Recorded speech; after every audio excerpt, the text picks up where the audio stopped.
You've probably heard of the government's so-called carbon pollution reduction scheme, but according to the government's own modelling, as the following graphs show, emissions in Australia don't actually begin to fall until 2033.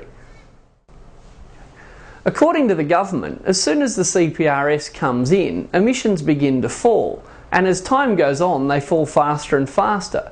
Now this is exactly what the science tells us we need, but unfortunately, as the red lines show, in reality emissions aren't going to begin to fall until 2033.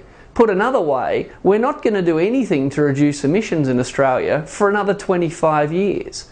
So how do we combine these two stories? Well, what the black line shows is the number of permits that we'll be importing from other countries.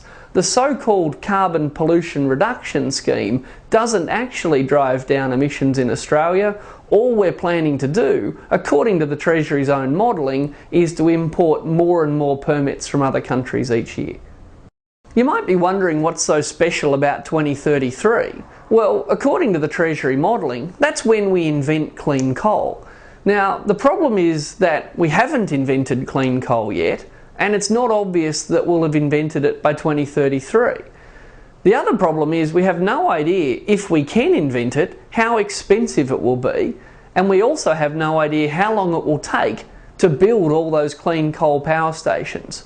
Now the modelling assumes that we'll build them all in the 10 years between 2033 and 2043, but we're basing our whole strategy on tackling emissions not on the CPRS and not on a carbon price, but on the hope that somebody's going to invent clean coal and that it's going to be cheap and that it's going to be quick. So, what do we make of all this? Some people say that doing something is better than doing nothing, but what the Treasury modelling makes clear is that we are doing nothing.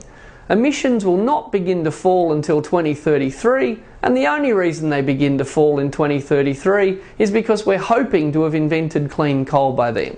So, while it's no fun, the fact is, having waited decades for politicians to say they want to do something to tackle climate change, it looks like we might have to wait a bit longer until they're willing to do something that's actually going to begin to drive down emissions quickly, and that pays attention to the science.